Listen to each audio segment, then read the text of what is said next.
fue como un proceso bien raro, pero al mismo tiempo muy bonito, porque era justamente como embellecer algo que a todo el mundo le da miedo, ¿no? Morirse. Oye, cada vez pensamos menos, ¿no? Y la inteligencia artificial me parece peligrosísima. O sea, me parece una gran herramienta, pero me parece que no puede jamás ni podrá suplir al ser humano, ¿no? Empezó como un ejercicio, 100% empezó como un ejercicio. Y que estuvo muy bien, porque lo que me preocupaba a mí mucho era que no tuviera yo la resistencia de escribir tantas páginas. Hoy, en Retratos de Autor, nos adentramos en el universo de una creadora que ha incursionado por las artes plásticas, el vestuario, la imagen y ahora la literatura. Ella es autora del libro Sustancias Incompletas. Giovanna Reni nos habla de memoria, nos habla de ciudades que marcan, del arte como herencia y de la escritura como una forma de volver a habitar lo vivido. Esto no es solo una entrevista, es una conversación con una mujer que ha transformado el movimiento de su vida en una narrativa. Soy Alfonso Lázquez y esto es Retratos de Autor. Bueno, pues el día de hoy estamos aquí en Retratos de Autor y tenemos la presencia de Giovanna Reni, que es autora de su libro Por Primera Vez, y vamos a conocer un poquito más también de su trayectoria. Cuéntanos quién eres. Muchas gracias, Alfonso. Pues bueno, soy Giovanna Reni, soy autora de Sustancias Incompletas, mi primera novela. Y bueno, pues mi formación profesional, por decirlo así, fue en artes plásticas. Yo estudié en la Esmeralda a mediados finales de los 90 y pues siempre me gustó, siempre estuve como muy cerca de eso, por mi familia, mi abuelo que era también escritor y pintor y fotógrafo y tal, y bueno, pues en general como toda mi familia un poco dedicada a eso, y me parecía como lo más natural que ya más de adulto, pues bueno, de adolescente, joven, pues me empezó a llamar la atención, pues el dibujo, mi mamá nos ponía a hacer como ya sabes, muchas cosas grabados y en fin, o sea, fue como bastante natural el proceso de llegar a estudiar artes plásticas. Y bueno, después he hecho varias cosas. No sé sobre qué quieres que hable, pero bueno, sobre lo de la novela. em, De todo, tú- queremos caber todo, de todo. Yo justamente leyendo tu novela, es muy descriptiva, ¿no? Y de pronto te sumerge mucho a Venecia en el capítulo 2 inmediatamente. A mí me pareció muy detallado, tanto que dije, esto no puede ser como inventado, vaya. Creo que es una guía. Se me hizo como una guía de lugares, de anécdotas, de experiencias, de sensaciones. Estaba viendo tu biografía y claramente estuviste tú en Venecia. Hiciste Sí. ahí. Sí, yo terminando la carrera, em, empecé a hacer mi servicio social aquí en la Ciudad de México y no me gustó, en un museo grande. Y entonces después me fui a Cuernavaca, porque yo crecí en Cuernavaca, y dije, bueno, a lo mejor algún conocido me ayuda a ver qué onda con el servicio social. Y empecé a hacer el servicio social en un lugar que se llama Museo Robert Brady, que era la casa de un americano, coleccionista de arte y una persona acaso, ¿no? Y empecé a dar visitas guiadas en inglés y de repente llegan unos italianos y me dice la directora del Museo de Bellas Artes, me dijo, oye, no sabía que hablabas italiano, ay, pues qué bien. Y de repente, días después me dice, oye, pues fíjate que nosotros tenemos un benefactor que igualmente es benefactor del Museo Guggenheim de Venecia y pues si te gusta, pues te podemos conseguir allá una chambita, ¿no? Y entonces dije, no, pues buenísimo y acabé tiempito después trabajando en el Museo Guggenheim de Venecia. ¿Cuánto tiempo estuviste allá? Trabajando 6 meses. O sea, me fui antes porque fui también a una feria de arte y también tenía familia en Italia, entonces, pues bueno, pero así como ya, trabajo, como unos 6 meses allá. Digamos Venecia. que ese viaje en Venecia marcó algo de tu vida, de tu desarrollo, o fue meramente. No, claro, o sea, mira, para empezar era como la ruptura con eh, estudiar y empezar a trabajar, ¿no? O sea, que ese es como un momento importante en la vida, yo creo que de todo el mundo. Y lograr haber estado allá, ¿no? Sí fue muy, muy importante y cambiar el escenario a un lugar que es tan distinto, Porque cuando uno va de turista, pues bueno, vas, ya sabes que vas de turista, un paseo, te subes al Vaporetto o a la gondolita, comes en San Marco y ya. Pero vivir ahí, o sea, es caminar todas las calles. No hay coches, no hay camiones, no hay, o sea, nada. Si acaso, pues tomas el Vaporetto cuando necesitas como recorrer distancias más largas. Entonces sí fue una experiencia que yo creo que sí me marcó porque además es muy al principio de la novela que empiezo a contar sobre Venecia y pues sí, por algo escribes. O sea, yo no tenía como una planeación de la novela. O sea, yo creo que soy más como una narradora natural, no tan técnica.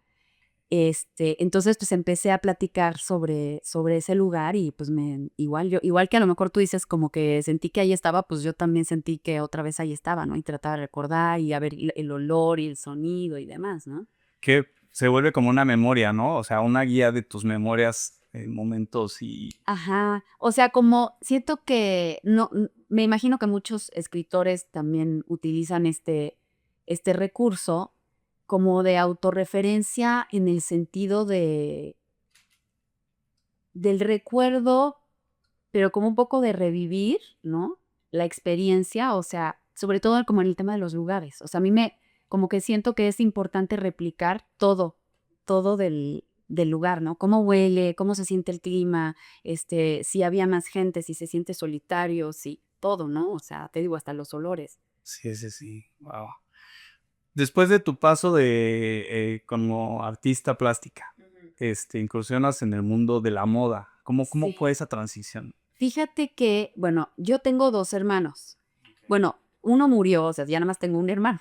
Yo tengo, soy yo la mayor, Giorgio, que es el que sigue, y Gianfranco, que era el más pequeño, que fue el que murió, pero él era diseñador de moda. Y tuvo un momento, o sea, Giorgio es músico y Gianfranco era diseñador de moda. Entonces resulta que como estuvimos Gianfranco y yo sobre todo trabajando de repente juntos, ¿no? Oye, ayúdame. Y él me ayudaba a mí y yo a él. Él hacía unas cosas impresionantes. De hecho, fue un diseñador que tuvo mucho auge. Desafortunadamente después enfermó y tal. Pero era como también muy transgresor como en sus ideas, ¿no? Hacía unos desfiles interesantísimos. Y yo cuando regresé de Venecia, eh, regresé a Cuernavaca y junto con unos amigos pusimos un espacio multidisciplinario de arte. Entonces hacíamos conciertos, hacíamos exposiciones, había un estudio de grabaciones, o sea, cursos, en fin, de todo, ¿no? Pero cuando eso se terminó, mi hermano estaba empezando a trabajar aquí en televisión, o sea, aplicando un poco como la moda más al tema de la tele. Y me dijo, oye, pues ya, ahorita estás sin chamba, acabas de terminar esto, vente conmigo. Y yo dije, ay, no, la tele, ¿cómo? O sea, si yo soy artista, ¿no? ¿Cómo? Y de repente, pues dije, bueno, pues me voy a ir y ya después veo qué onda, ¿no? O sea, aprovecho, me cambio a la Ciudad de México y resulta que llego y yo era su coordinadora, o sea, él era mi jefe y yo era la coordinadora. Pero entonces llegó a un mundo que en mi vida me había imaginado jamás y me encanta. No, yo ya está buenísimo, súper divertido, todo el tiempo así súper rush, porque además hacíamos programas en vivo, o sea, de Storyfy programas en vivo es un rush absoluto, ¿no? Entonces, bueno, yo fascinada, y resulta que a los pocos meses, el que era nuestro jefe, el jefe del área, me dice, oye, pues fíjate que se va a liberar una plaza, se va esta chava que se va a casar, ¿por qué no te quedas? Y yo, oye, yo no soy diseñadora, o sea, yo no, lo haces súper bien, resuelves increíble, tienes buen gusto, la estética, el arte. Yo le decía, bueno, pues probemos, ¿no? Y pues probé y me quedé un rato, ¿no? O sea, de fijo no me quedé mucho tiempo porque un par de años después también fui mamá y entonces ya no me quedé tanto tiempo de fijo, pero me quedé 15 años haciendo vestuario. Y el último proyecto fue en Miami. O sea, me mandaron llamar de Telemundo, o sea, bueno, me contrataron en Telemundo en Miami y también ahí hice una serie, pero ahí fue donde como que más bien como que ya corté con el vestuario, ¿no? Pero esto fue casi 15 años después. Digamos que esa fue tu última intervención con vestuario de Ajá. televisión. Y ¿Qué ya serie fue? era Betty en Nueva York. De Como una especie de refrito de Betty la Fea. okey. Muy complicado, o sea, muy complicado, mucha gente, muchos actores, o sea, yo tenía muchos asistentes y aparte pues estaba así como muy nueva ya, o sea, con una experiencia que extraña, la verdad. Pero bueno, regresándome un poco a que así comencé a trabajar en vestuario y bueno, de repente a colaborar con mi hermano, porque si bien mi hermano trabajó en tele haciendo diseño de imagen y todo, él era diseñador, pues como de alta costura. O sea, él hacía unos diseños preciosos. Si lo buscas, lo vas a encontrar, Gianfranco Reni. Y, y alternando un poco, porque como te digo que ya no estaba de fijo, alternando un poco, pues yo siempre hacía, o estaba en un taller de cerámica, o trabajaba en mi casa, hacía escultura, o hacía cuadros y tal. Y la experiencia de la tele fue muy interesante, o sea, y de publicidad también. Fíjate que creo que, o sea, el factor ahí que siempre aparece es que yo como que soy muy curiosa. Justo mi hermano, el diseñador, me decía, o sea, si a ti te dicen, no, ay, ¿se me será? Sí, claro, ¿cómo no? Y, oye, pero ¿por qué no ahora también trabajas de recepcionista en un hotel? Ay, sí, claro. Entonces digo, no sé si eso está mal o está bien, pero, pero me da curiosidad.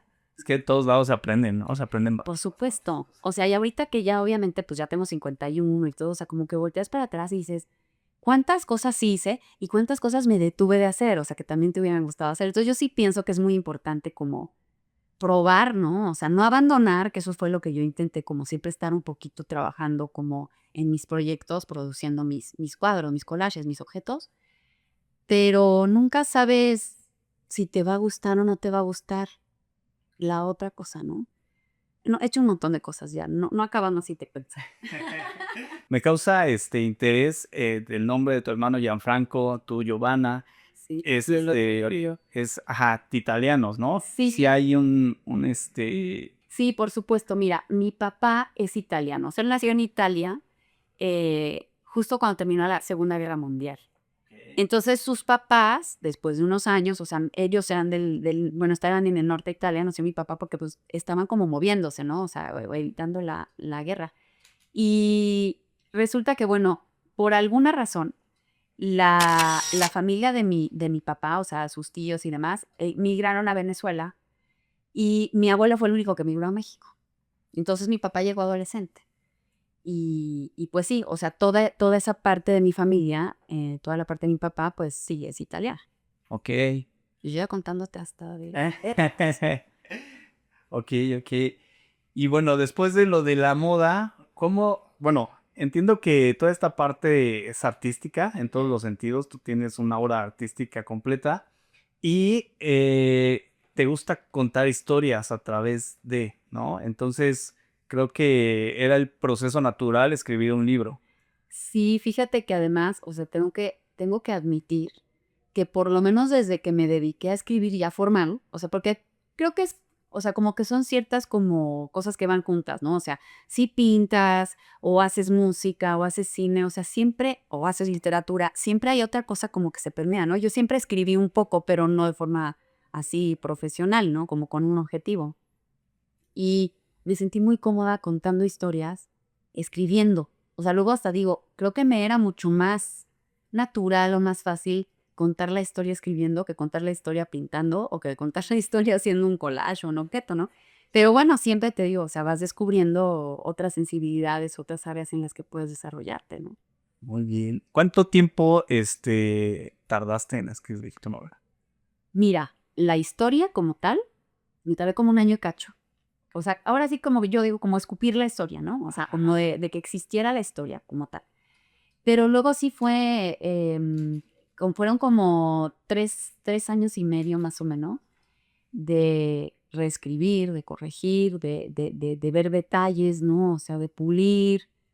Es, pues creo que es un proceso, no sé si todo el mundo sea tan lento como yo o hay unos que sean más lentos que yo, no tengo ni idea, pero cada quien tiene sus procesos y para mí este fue muy interesante.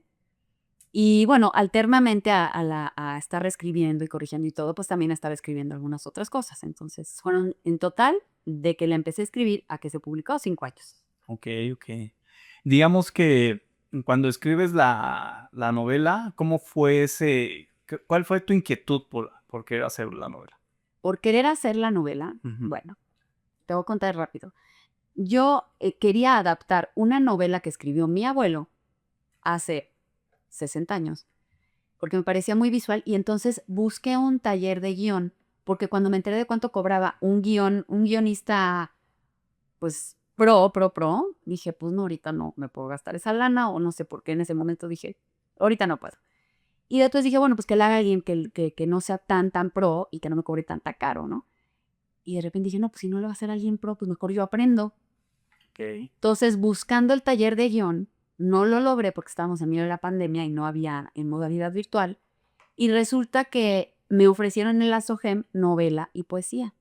Yo dije, bueno, pues voy a aprender a escribir novela, ¿no? O sea, que gusta escribir, está cerca de guión, ¿no? O sea, es como contar una historia, tal vez de otra forma. Y dije, me voy a meter a escribir novela. Y entonces te tengo que confesar que no es que yo tuviera una historia en mi cabeza desde que era niña y la escribí a los 50 años, no. O sea, más bien fue el hecho de que yo, queriendo adaptar la otra historia, di con lo de novela y empecé a inventar yo, a escribir mi propia novela, ¿no? Digamos que fue un ejercicio. Empezó como un ejercicio, 100% empezó como un ejercicio. Y que estuvo muy bien, porque lo que me preocupaba a mí mucho era que no tuviera yo la resistencia de escribir tantas páginas. Ok. Entonces estuvo súper. Y por ejemplo, en el proceso de, bueno, tú como artista plástica, Ajá. la portada del libro, ¿tuviste tú ahí alguna injerencia? Mira, en un principio habíamos planeado que yo pusiera algo de mi obra, ¿no? Y estuvimos, como yo estuve trabajando varias cosas, y a ver, bueno, pues esta foto acá, y de repente dije, yo no, yo no soy diseñadora de portadas, o sea, claro, si me invitan también a lo mejor tomo el trabajo. Pero no soy diseñadora de portadas y estaba estresadísima por la portada y ya dejando de poner atención en lo que en esta ocasión me tocaba, que era el escrito, ¿no? Entonces, dije, dejemos trabajar a los profesionales y Toño Colín, que de hecho ahorita que lo acabo de encontrar acá, em, me propuso varias cosas y también confieso que jamás pensé que la portada iba a ser así. O sea, yo como en mi mente, así como que pensaba en, no sé, un cuadro de, ¿no? O sea, fue como muy chistoso porque cuando me presentó las varias opciones que había, de repente vi esa y dije, ay, como que sentí algo. O sea, dije, ay, mira, pues esa está buena. Y entonces coincidimos en que un poco sí habla de la sensación que te da la novela. No sé tú qué pienses, pero es más como un tema de sensación. Sí, sí, justamente es lo que te quería preguntar porque es algo abstracto, digamos, de cierta forma, y que te llena de emociones y de sensaciones, ¿no? Que es lo que se respira a través de la novela con todas estas adicciones y adrenalina y cosas que van surgiendo por acá. En la novela, yo sé que muchas veces los escritores plasman partes de sus vidas, de sus emociones y todo. Ajá. Eso es como inherente, ¿no? Pero digamos que en los personajes de Paris y de Marion, ¿dónde dirías que estás más tú? Ah, en Marion, 100%. Ok. No por lo temeraria, porque ahí sí, cero. Eso fue lo que me divirtió, que dije, aquí sí ya puedo hacer todo lo que se me ocurra. Pero, ¿sabes qué? Yo soy muy reflexiva sobre el pienso. Tengo un diálogo interno de repente medio torturador, ¿no? Así como, ¿sabes? Que estás, no, a ver, no, ahorita, o sea, va a pasar Como que en ese sentido creo que ella sí puede ser como más parecida a como soy yo, en ese rasgo de su personalidad, ¿no? O sea, como de estarle dando como muchas vueltas a las cosas. ¿Y del personaje masculino nada? Del personaje masculino, mm, creo que no, Ok. creo que no. No, porque es como muy, ya sabes, irascible y como muy predecible y muy, no, yo no, soy más aburrida. Digamos que ahí es como la parte que entra de la ficción totalmente, ¿no? Totalmente, bueno, y ella también es mucho ficción, pero como de que yo vea algo mío ahí, sí, definitivamente más en el tema de ella y sus atribulaciones, ¿no? Ok. Giovanna, ¿cómo se definiría en qué colores y texturas? ¿En qué colores? Sí. Negro, ¿O qué color? Ajá. 100% negro, o sea, bueno, no sé, me gusta mucho el negro. Texturas, ay Dios, qué difícil, como algo muy suave. Ok, muy soft. No soy soft, caray. No sabría decirte así como textura, pero sí, pues a lo mejor, no sé, soft no, tampoco soy soft. Ok, ok. Pero el negro sí El negro tiene. definitivamente creo que sí. ¿Qué te dice ese color o esa ausencia de color? Fíjate que es como entre ausencia y es todos los colores juntos. Entonces, me habla mucho como de, no solo de oscuridad, sino como de intensidad, puede ser, como de lo nocturno, ¿no? A lo mejor es medio obvio que te lo diga así. Em, el negro me parece como entre muy enigmático y, por ejemplo, cuando te vistes de negro, creo que eres muy neutro, pero creo que también, o sea, como que hace sobresalir partes de tu personalidad, hasta tus rasgos físicos, ¿no? Hoy extrañamente vengo de blanco, de acá arriba, pero normalmente siempre estoy de negro, no sé ni por qué, pero el negro me parece un color como muy interesante y muy enigmático, ¿no? Y digamos que a lo mejor el negro es como más neutro y deja, como decías, deja paso a ver más allá de Ajá, la ropa, digamos, o de donde se use.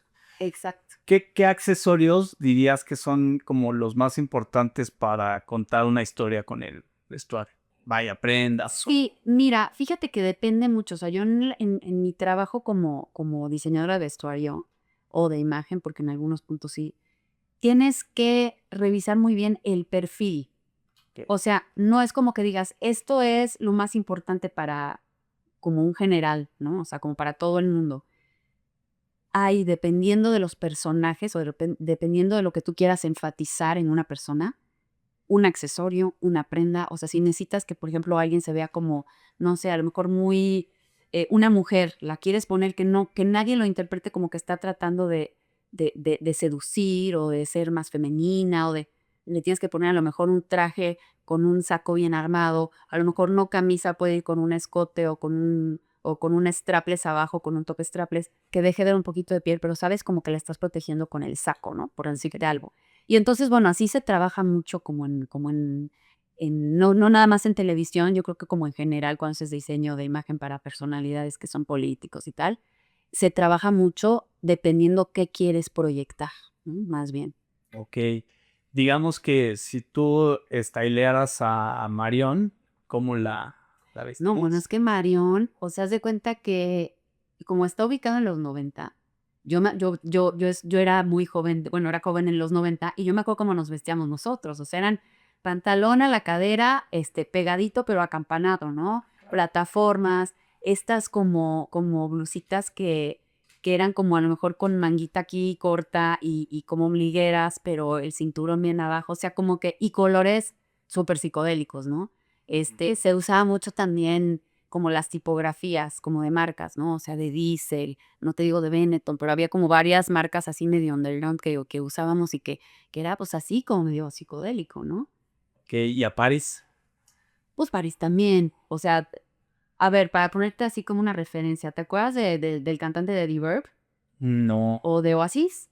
Ajá, sí, ¿No? sí, Que sí. usaban como igual, jeans Ok. y zapatos como botas y a lo mejor una chamarra de cuero larga, estas como un poquito retro en esa época que eran como medio haciendo alusión a las de los 70s, por ejemplo, como chamarra saco, ¿no? De resorte y t-shirt, ¿no? O sea, eran como la moda muy de los 90. ¿Qué es lo que va a seguir después? O sea, porque no creo que te vas a quedar con un libro, vas a seguir escribiendo, pero tampoco te vas a quedar en eso. Seguramente vas a evolucionar a contar historias por otro lado. Me da curiosidad el aspecto del cine, si tú piensas en algo en ese estilo, o sea, ya combinando, vaya, todos tus procesos artísticos. Sí, por supuesto que sí. Bueno, yo sigo escribiendo. Ahora que se publique, pues no sé, tampoco ya depende tanto de mí. Y en el tema del cine, me gusta mucho, o sea, yo también soy una, ávida, eh, consumidora de cine y de series. O sea, las historias en general son lo que me encanta, ¿no? Y claro, o sea, imagínate, bueno, si tuviera la oportunidad de participar de cualquier manera en cine, pues ya sabes que no me voy a negar. Tampoco trabajé en la tele, yo también te digo, por eso como que también tienes esa inquietud, ¿no? Y sí, no, o sea, tengo varios escritos, de hecho, sí tengo una novela terminada y otras como ya bastante avanzadas, pero realmente no sé si las publicaría, ¿no? O sea, tendría que hacer como bien un análisis sobre cómo quisiera a lo mejor evolucionar como escritora, porque fíjate que a mí no me gusta repetirme. Entonces, eso puede ser un plus o puede jugar en contra tuya. O sea, porque muchas veces, por ejemplo, en el mundo del arte, si te repites y te repites y te repites, puedes lograr a lo mejor un estilo muy definido, un discurso muy definido, pero a mí me aburre. Entonces, a mí me costó mucho trabajo, además porque anduve, claro, rebotando por 1000 lugares, viendo y haciendo cosas diferentes, pero me cuesta mucho trabajo repetirme. Entonces, no sé si seguiría como justo por esta línea, como de a lo mejor una historia similar a esta y muy así de, como muy trepidante y muy transgresora en cierta forma, ¿no? O a lo mejor me iría por algo un poco más hacia otro lado. Ujú. Me gustaría intentar a lo mejor hacer algo parecido, como en la misma línea, a ver qué sale, pero lo que tengo escrito no tiene nada que ver. Súper diferente. Ok, eso está padre, ¿no? Porque hay como una Sí. evolución. Y, por ejemplo, de películas, ¿cuál es, digamos que es tu película base, así que es imprescindible? Mira, me cuesta mucho trabajo responder eso porque, como te digo, soy bien dispersada, pero te puedo dar varias, ¿se puede? Ok, sí. Por favor. Mira, que yo me acuerde que así las que me vengan como primero, ¿no? Ok. Me acuerdo mucho el Club de la Pelea, no sé si te gusta Sí, sí, sí. y si la has visto. A mí en general David Fincher me gusta mucho. Me gustó mucho el Club de la Pelea, me gustó mucho Seven. O sea, logró unas atmósferas que de repente también me recuerdan, a lo mejor si alguien que sí sabe de cine me escucha va a decir, estás loca. Pero las atmósferas como que de repente me resultaban parecidas a las de Alfonso Cuarón, por ejemplo, en la de Great Expectations, se llama, que salía Gwyneth Paltrow y Ethan Hawke. Ok. Y hay unas atmósferas que son como entre nebulosas, pero como ambarinas, medio verdosas. No sé, Seven, el Club de la Pelea, esta otra. Y ahora hace poco que vi Disclaimer, y una serie nueva que también es de Alfonso Cuarón, es esa atmósfera así como un poco como nebulosilla, ¿no? No quiere decir que sean mis películas favoritas, porque he visto muchas y muchísimas me han gustado. Sí, sí. Me recuerdo así como, por ejemplo, la primera que vi, que también leí el libro, era la de La insoportable brevedad del ser, de Milan Kundera. Y el libro es increíble y la película era buenísima también, ¿no? O sea, con Juliette Binoche y Daniel Day-Lewis. Ok. Y creo que ahí se logra como empatar muy bien el mundo del escritor y el del director. Sí, sí, sí. Es difícil, ¿no? Porque generalmente es cuando el autor, se inmiscuye en la película, ¿no? Con la dirección, con todo eso, para ver como ciertas cosas que sí no pueden pasar. Exacto, el mismo caso, por ejemplo, de Guillermo Arriaga con Alejandro González Iñárritu, que empatan increíble, ¿no? Y creo que ahí también tuvo mucha participación Arriaga en todo lo que se hizo con las películas, ¿no? Sí, claro. Entonces, me cuesta muchísimo trabajo decir mis películas favoritas. Amores Perros me encantó también. Tengo muchas, porque también como hablando de cine de arte, me gustó mucho, por ejemplo, el libro de cabecera de Peter Greenaway, me encantó. O la película que se hizo del libro del amante, de Marguerite Duras. O sea, no sé, tengo muchísimas que me gustan. No te podría decir una. Ok, y de libros, ¿quiénes son tus referentes así de autores? También tengo varios. Te podría decir que el primer libro que me atrapó fue, y que ella siempre decía que no era su mejor libro, Almudena Grandes, Las Edades de Lulú. Es un libro fuerte, muy fuerte, sobre todo porque lo leí como bastante chavita por accidente. Entonces, es un libro muy interesante, el contexto histórico, político y social que había en España y el momento de esta chavita que es chiquita y que entra en una relación tremenda. Ese me gustó mucho, me marcó bastante. Después te puedo decir que Milan Kundera me encanta. No leí uno, leí varios. Empecé con La insoportable levedad de ser, Los amores ridículos, etcétera. Y estaba padrísimo. Me encantó ese autor. Saramago, Fíjate que no tanto, es que no. O sea, sí, claro, ¿no? Pero no es. Me ¿no es de gusta, tus? o no es de mis, o sea, no te lo diría como uno de mis favoritos, Ok, ok. mejor, ¿no? Y sí me gusta mucho como el realismo mágico, también Isabel Allende, pero como que siempre ahorita que te lo estoy platicando ni siquiera me había dado cuenta, como que va un poco de la mano el cine y la literatura. Sí, dice. Y últimamente me sorprendió que me gustó mucho una escritora que se llama Elena Ferrante, que es una escritora italiana que además nadie sabe quién es en realidad, y se adaptó también a series, tiene una tetralogía, creo, que se llama La amiga estupenda. y me gusta mucho su forma de narrar. Y como de escritores mexicanos, te podría decir que me gustó mucho Guadalupe Nettel por un lado y Guillermo Arriaga por el otro. Y son completamente diferentes. O sea, manejan un nivel como de narración, de intensidad en la narración súper distinto, pero los dos me encantan, la verdad. Me gustan mucho. Giovanna, en tu proceso creativo, de los distintos procesos creativos que haces, ¿tienes algún tipo de música en particular que te acompañe en cada uno? ¿Es de acuerdo a los tiempos, de acuerdo a tu Sí. humor, de acuerdo a las... Para leer y escribir, lo tengo que hacer con música sin letra. O sea, porque si no, entonces empiezo ya a cantar en mi cabeza, ¿no? Entonces, pues eso me desconcentra mucho. Y me gusta mucho en general la música. Disfruto mucho. Ay, mis hijos y mi esposo dirían que me gusta la música depresiva. Porque es como, sí, como música a lo mejor que no es tan, pues tan hyper, ¿no?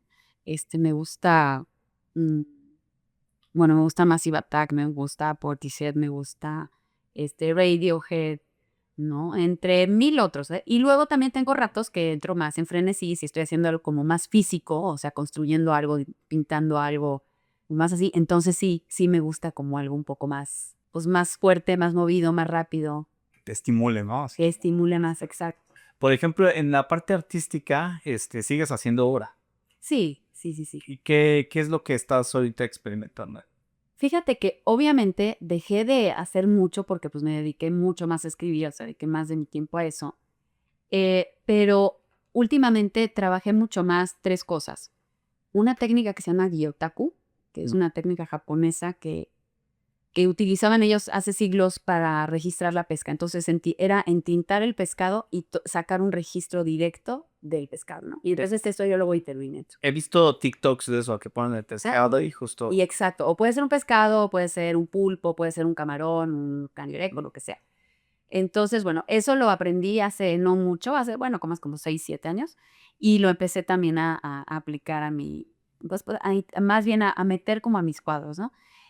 Me gusta mucho hacer también objetos, o sea, modificarlos, intervenirlos, y el collage, que también ha sido algo que a lo largo del tiempo he trabajado, de repente son collages chiquitos y de repente son collages grandes, ¿no? O sea, a lo mejor es una técnica mixta en la que estoy trabajando con acrílicos, con óleos, con texturas, con papel y también puedo meter de repente a lo mejor ahí un poco de gyotaku o de, ¿no? O sea, son como técnicas más mixtas, pero sí en general eso. Generalmente usas objetos reciclados, ¿no? Sí, más que nada encontrados. O sea, rara vez compro algo específicamente para eso, ¿no? O bueno, si a lo mejor voy en en un mercadito y veo una pieza interesante, la compro, o de repente veo algo tirado, o sea, literalmente tirado y digo, mira, pues esta parte. Libros usados utilizo mucho. Y después empecé a hacer una serie con cráneos de animales encontrados. Ok. Y eso fue, o sea, así como dije, bueno, encontrados.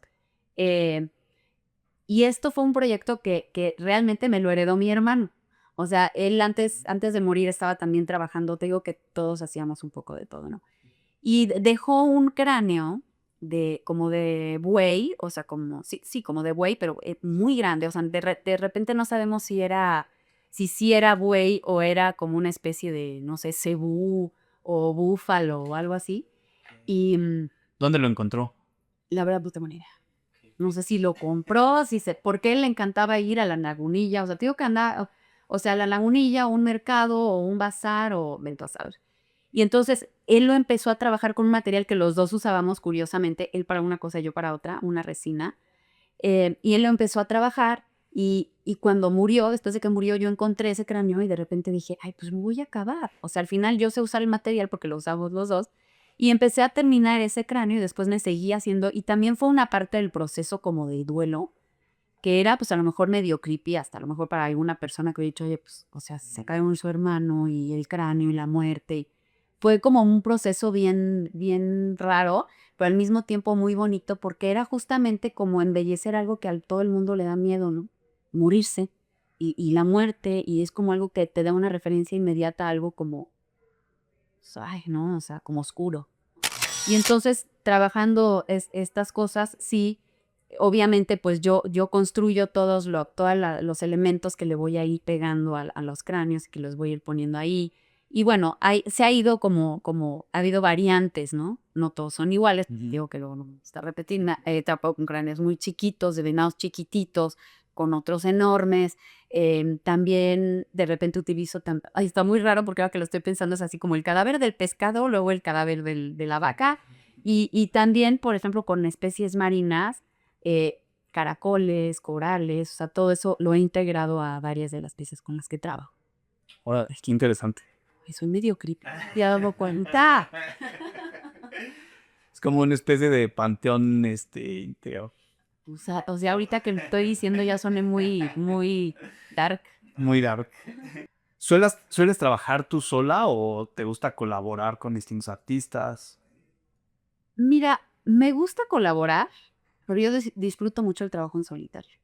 O sea, he disfrutado las dos cosas, porque te digo, en la tele era, o sea, todo el mundo, gente, vámonos para acá, vamos para allá, temprano, o sea, me gusta mucho el trabajo en solitario, pero sí necesito a veces, sí tener contacto con más gente y he colaborado poco, o sea, en el tema de trabajo, porque sí disfruto mucho trabajar sola.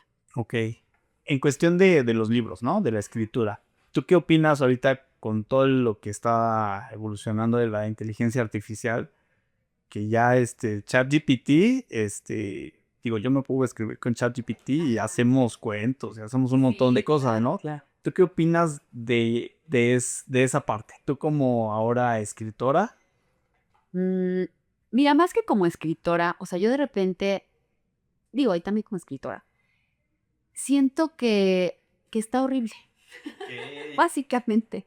Mis hijos igual, o sea, la gente joven y de repente la gente que sí se adapta más a este tipo de cambios, me dice, pues es que lo que tienes que hacer es involucrarte en eso, saber usarlo, aprovechar que existe. Y a mí se me hacen como cosas sin alma, entonces, pues, y yo sí soy muy pro, por supuesto, el trabajo de los artesanos, de la gente que cose a mano, de la gente todas las personas que le dedicamos horas, porque no son nada más las horas que le dedicas a bordar un vestido, es todo el tiempo que le dedicaste a aprender, a que te saliera bien, ¿no? Entonces, tanto en la escritura como en el cine, como en el arte, como en el tema de la animación digital, que antes había mucha gente que era buenísima. No, pues ahora ya casi se lo pides y ya te lo da, ¿no? Entonces, creo que son grandes herramientas y creo que hay que ir evolucionando y por supuesto eso es muy interesante y muy bueno, pero no al punto de que nosotros nos quedemos sin herramientas o sin el conocimiento de hacer lo que tenemos que hacer. O sea, cada vez estamos pensando menos, estamos creando menos, estamos imaginando menos.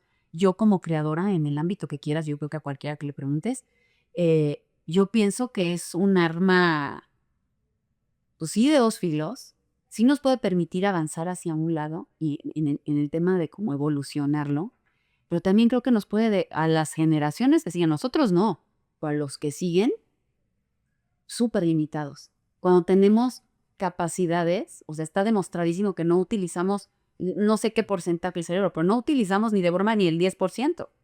Entonces, ahorita, con el Google Maps, no te sabes un teléfono ni el de tu mamá, ni el de tu hijo, ni el de nadie. Nosotros antes, digo, ahora ya suena viejita, pero aprendíamos el teléfono de todo el mundo. Sí. Nos sabemos el teléfono de la casa, de la oficina, pero de no sé qué, la dirección, pues si no entendías, veías la guía roja y tu cerebro hacía el trabajo del Google Maps.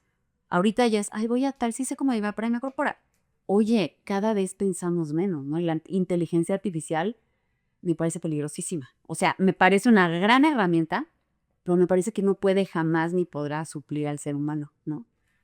Sí, le falta el alma, ¿no? Le falta, o sea, sí, pues, no tienen alma. Muy Y bien. me dan un poco de desconfianza. Pues muy bien, muy bien. Muchísimas gracias, Luana. Estuvo increíble la plática, la verdad. Yo también. Muchísimo y muchísimas gracias. Muchas gracias, Alfonso.